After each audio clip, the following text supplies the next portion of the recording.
I'm going to explain a thriller movie called Breathing Room. Spoilers ahead. Watch out. And take care. The movie opens with a woman named Tanya who wakes up in a pitch-black room, completely naked except for a collar around her neck. She is confused by what's happening and cautiously tries to move forward when her hand touches something. Tanya screams in terror when she realizes it is actually a corpse, so she starts running away and ends up in another room where there are several other people. Upon seeing her, a man named Lee rushes to cover her with a jacket and asks if she is okay. Nearby, a woman is crying loudly, and several people try to calm her down. A confused Tanya asks them what the hell is happening, but all of them are just as confused as she is and have no idea how they ended up there. Just then, a message flashes on a huge screen, congratulating them for being selected for the game. It tells people to get ready for the experience of a lifetime, and also reminds them that all players must follow the rules to avoid penalties. Moments later, an old woman named Rothy hands Tanya a uniform, explaining that it's the final one, which means she is the last contestant, which is number 14. Tanya asks where they are, but Rothy says it's better not to ask, reminding her that they are all trapped in the same situation. Rothy then sends her to the bathroom to change, and just then, another message flashes across the screen, warning the players that they must keep their hands clean at all times. In the bathroom, Tanya opens the package containing the uniform and is stunned to find a photograph of herself inside. The package also contains a recorder, which plays a message welcoming her as player 14 and informing her that she is the most important contestant. The voice explains that the game will begin soon and warns her not to reveal her secrets to anyone. It also states that only those without collars are permitted to break the rules. Confused, Tanya puts on the uniform and carefully washes her hands before leaving the bathroom. Outside, the other players are arguing among themselves about what to do next. Some want to fight back and try to escape, while others insist on staying put and waiting to see what happens. Amid the chaos, Player 2 refuses to remain still and approaches an area where a strict warning says, "Do not cross the line," but he ignores the warning and steps forward before opening a forbidden door. Nothing happens for a while, so everyone breathes a sigh of relief and decides to cross the line themselves. But things take a bizarre turn when Player 2's collar suddenly activates, electrocuting him violently, and the door slams shut immediately after. Everyone is left horrified, and a woman begins screaming and crying. Player 6 begins mocking the man's death, so Lee punches him in anger and asks him to show some decency. Later, Lee and Player 10, Henry, approach a shaken Tanya and ask her to tell them something about herself. She admits that she can't remember how she ended up here and says that she is from Mississippi. Player 5, Harry, notices her accent is different and asks where it's from, so she explains that she's been moving around a lot. Harry then begins asking her about her favorite food and even her birthday, which makes Tanya uncomfortable, so Lee tells him to back off. I just wanted to know if she was a Virgo. Just then, Tanya notices a metal box labeled Pieces nearby and asks what it is, but Henry tells her to stay away from the box, saying there's nothing in it for her. Lee then asks her to tell them more about herself and whether she found anything else in the bag of her clothes. Tanya doesn't reveal anything, so Lee reminds her that they are all in this together. We then see Player 1, Charlie, who hasn't said a word and simply sits silently, observing everyone. Harry tries to communicate with him, but Charlie doesn't respond to anything, prompting Harry to back off. Meanwhile, Lee is sitting alone when he finds a piece of paper in his pocket that says, "Hint, piece the pieces." Another message appears on the screen stating that the players are not allowed to adjust their collars. We then see several other contestants who feel trapped and helpless with no idea what to do. Later, Tanya approaches Player 11, a woman named Austin, and asks how she is doing, but Austin rudely asks what the hell she wants from her. She continues playing with her lighter, so Tanya asks where she got it, to which Austin replies that she found it lying around. Tanya then asks how she ended up here, but Austin tells her to stay away, saying she doesn't buy Tanya's innocent act and knows she is hiding something. Shortly after, the game host announces through the speakers that the game will begin in an hour. This freaks out the contestants, and one of the women begins crying uncontrollably, but Lee asks everyone to stay calm, and Henry even says that games are supposed to be fun, so. Meanwhile, Tanya approaches the metal box and wonders what's inside, so Player 6 tells her that there are weapons weapons to protect themselves, or maybe for something else, which scares Tanya. We then return to Austin, who starts breaking down in the bathroom and thoroughly cleans her hands. While using the paper towel, she comes across a note with a hint that says, "Player 5 doesn't tell the truth," which points to Harry. Sometime later, the host announces over the speakers that the game will begin in 5 minutes. Lee gathers everyone and says that no matter what happens, they must stick together. But player 6 seems very unserious and begins mocking him and the others. Before the players can get ready, the lights suddenly go out, plunging everything into darkness. Seconds later, the host appears on the screen and says he is very pleased that they could participate in the game. He also announces the deaths of players 2, 7, and 12, who decided to give up even before the game began. The host says that they must strictly follow the rules to survive, and there can only be one winner, who will receive a valuable prize, which is life. Therefore, the players must make wise decisions and figure out who can't be trusted, since it's either kill or be killed. The creepy host then wishes them good luck before the screen fades to black. Just then, the lights come back on, and the players are confused about what the hell is happening. The group now decides to get to know each other and starts introducing themselves. Contestant 3 introduces herself as a school teacher who teaches 6th grade English. Henry reveals that he's a recovering alcoholic and does social work. Harry claims that he takes calls, and even though he mostly provides tech support, most of the time, he ends up giving emotional support to customers. Because if you're someone who buys a computer at the price they're going for these days, but you don't know how to use it, then you're going through something. Next, player 13 reveals that he works in sales, so player 6 mocks him, asking if he's a drug dealer. Tanya then reveals that she is a psychology student and that her parents are divorced, but she is very close to her mother. Charlie, who hasn't spoken much until now, also introduces himself and says he is a priest. Rothy opens up about herself and reveals that she came from the Netherlands when she was just 8. Player 6 mocks her too, so Lee angrily asks him to tell his name and where he is from. But player 6 refuses to reveal anything and asks Lee why he gets to ask all these questions. However, their conversation is interrupted when the lights go out again, and the host announces that the game has begun. The players begin to panic, and a woman starts crying in terror, so Lee urges everyone not to lose control. We then see Austin trying to ignite her lighter, but before she can, she is attacked by someone emerging from the darkness. Moments later, the lights turn back on, and a new clue appears on a piece of paper that says, "Patience." They begin counting the players and soon realize that one of them is missing. Later, a woman goes to the bathroom to clean up, but she is stunned to see Austin's dead body inside, causing her to scream in terror. Soon the others arrive to see what is happening, and they are equally horrified by the sight. Next, player 6 rushes toward the box labeled pieces, and Lee tries to stop him from opening it, but to no avail. Player 6 then finds a gun inside and points it at the others. Lee and Henry tell him that this is not the way, but player 6 refuses to comply and holds them at gunpoint. Elsewhere, Harry approaches Tanya and once again asks her birthday, but she is annoyed by why he is asking these irrelevant questions. He says he's making notes of everyone's information to see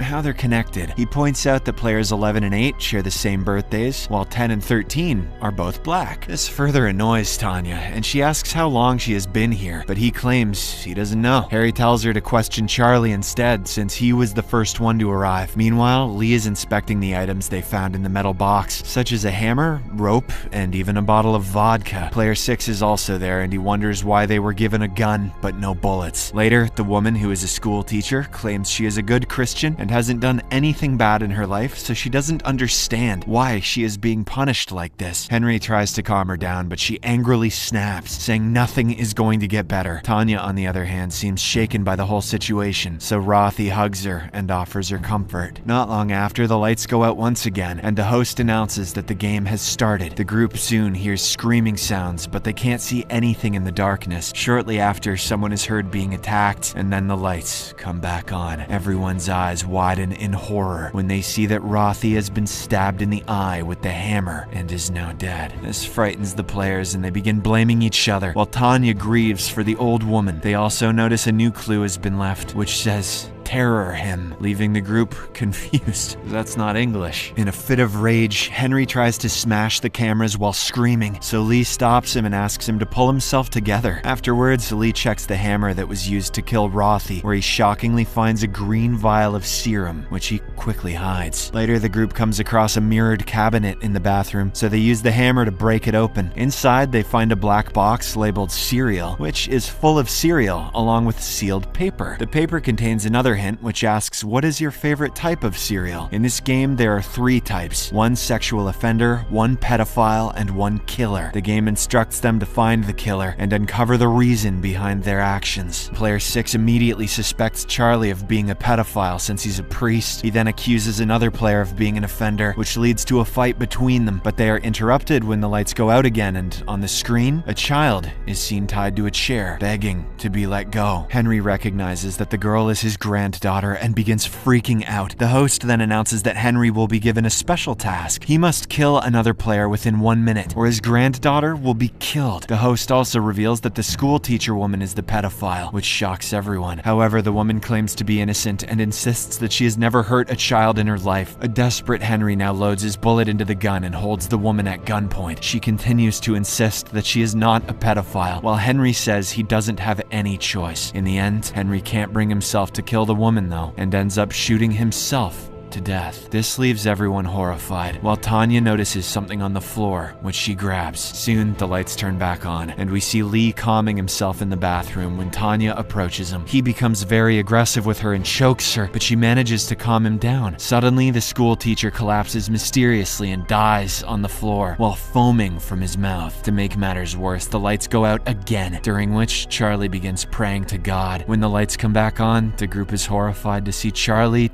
dead, as he has been stabbed multiple times by broken shards of the mirror. Later, Lee informs the group that Tanya has a key which could be used to open an electric collar, but they have to be very discreet. Tanya begins creating a distraction by screaming at the cameras while the others try the key, but it doesn't work. Following this, player 6 clashes with player 13, who mysteriously dies like the school teacher, with foam appearing in his mouth. Everyone accuses player 6 of killing him, but they find the green vial of serum in his hand, which turns out to be poison, the same one that was found inside the hammer. Later in the bathroom, another woman is cleaning her hands when she also dies mysteriously. Soon, the lights in the hallways go out again, and when they come back on, the group is horrified to see a new man has appeared. He is tied to a chair with his mouth covered with duct tape. The group begins accusing him of being the mastermind, but he reveals that he is also trapped here and introduces himself as Robert. Next, the group decides to try the key on Robert's collar, and shockingly, it works perfectly. Robert frees himself from the collar and goes through the door marked "Do Not Cross," but he doesn't find any exit and reveals that there is only a wall and nothing else. He soon returns with a gift-wrapped package full of bullets and a note that says "Bite the bullet." The group then comes up with an idea, and by combining the gunpowder from the bullets, they manage to blow up the wall. The plan goes smoothly, and Robert goes to check the other side, but he soon returns in a frantic state because he has discovered something horrible. Before he can say anything, the lights go out again, during which Robert is mysteriously killed, shocking everyone. The host then congratulates the players for reaching the final round, and the lights come back on. During this, player 6 and Lee start arguing with each other, which escalates to a physical fight. Player 6 tries to kill Lee, but the latter manages to gain the upper hand and shoots him to death instead. Harry begins laughing at the scene, as he never liked player 6 anyway, and now the only survivors are Harry, Lee, and Tanya. Later, Tanya tries to tend to Harry's wounds in the bathroom when he shockingly shows his true colors and tries to assault her. She manages to run outside while Harry chases her with shards of glass. Fortunately, Lee points a gun at him, and during the fight, Harry is shot to death, while Lee is also badly injured. Now, Tanya is left alone, so she kisses Lee, after which she easily removes her collar without hesitation. In a shocking twist, she uses a shard to finish Lee, revealing that she is the real mastermind. Moments later, the host enters the room and kisses Tanya's hand, revealing that the two are accomplices. They exit the room, while Lee watches Tanya with his last breath and dies. It is revealed that the game was some type of experiment, as the movie